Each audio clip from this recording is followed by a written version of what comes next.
ఒకటి రెండు మూడు నాలుగుకు అర్థమేమిటో చెప్పనా? చెప్పుకో, త్వరగా చెప్పుకో. ఒకటంటే ఒకటిగా అడుగేద్దాం, రెండంటే రెండు గుండెలను ముడిపెడదాం, మూడంటే మూడు ముళ్ళేసి ఆ తర్వాత నాలుగు కాలాల పాటు కలిసుందాం.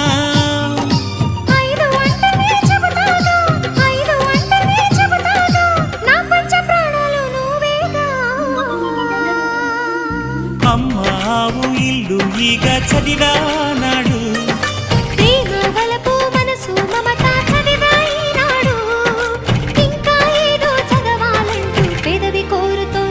భలేగా కొత్త చదువు చదువు, ఇలా నా ముద్దు కవిత చదువు, చెలి మురిపాల కథలు చదువు.